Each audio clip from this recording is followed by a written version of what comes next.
నీకెందుకయ్యా నువ్వు home minister అయ్యేది లేదు సచ్చేది లేదు ఊకో. అంత సీనియర్ నాయకుడిని ఒక మాట అడుగుతున్నా మీ ద్వారా ఏమడుతున్నా అంటే అదే నాకు వస్తుందా రాదా, మా ప్రభుత్వం ఉంది, అది ముఖ్యమంత్రి అధిష్టానం నిర్ణయం తీసుకుంటుంది, అది వదిలేయండి, అది కళ్యాణ్ సిఆర్ గారు, అది మీ చేతిలో లేదు, నా చేతుల్లో లేదు. కానీ నువ్వు రాజగోపాల్ రెడ్డి గారు నా వ్యక్తిగతంగా నా పేరు తీసుకొని మాట్లాడండి. నేను వినండి ఒక మాట, రాజశేఖర రెడ్డి గారు ఇప్పుడు నా పేరు తీసుకొని మాట్లాడారు. ఏమని? నేనెవరినో చీట్ చేశానని, నేనెవరికో మోసం చేశానని.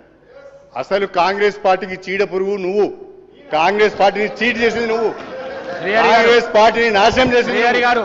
ఒక ఉద్యమకారుడు తాటికొండ రాజయ్య గారికి నువ్వు 2 సార్లు మోసం చేసినావు. ఎట్లా?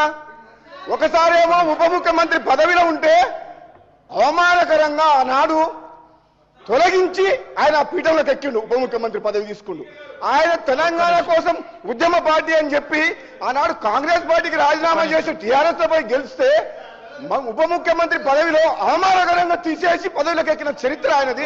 రెండోసారి మొన్న సిట్టింగ్ ఎమ్మెల్యే అయిన తాటికొండ రాజయ్య ఉద్యమకారుడు, ఏనాడు తెలంగాణ కోసం మాట్లాడిన కళ్యాణ్ సిఆర్ గారు మళ్ళీ మంత్రి కావాలన్న ఆశతోటి మళ్ళీ ఆయన టికెట్ ఇవ్వకుండా ఎమ్మెల్యేగా గెలిచి వచ్చిన తర్వాత వాళ్ళ ప్రభుత్వం రాకపోయేసరికి ఫ్రస్ట్రేషన్ లా ఏం మాట్లాడో అర్థం కాక నువ్వు మంత్రి కాదు, నేనైతేనా కాదా తెలియదు, కానీ నువ్వు మాత్రం నీ జన్మన పిఆర్ఎస్ పార్టీలో ఉంటే నువ్వు మంత్రి కావు కళ్యాణ్ సిఆర్ గారు, అది మాత్రం గుర్తుపెట్టుకో. నువ్వు నా గురించి అట్లా మాట్లాడచ్చు అధ్యక్ష మీరు ఒక్కసారి వినండి. Rajagopal Reddy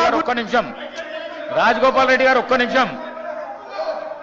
Please subscribe Pragna Media. Please like, share, subscribe to Pragna Media. Pragna Media, please do like, share and subscribe. Please subscribe to Pragna Media. Please like, share and comment if you like the video. Pragna Media.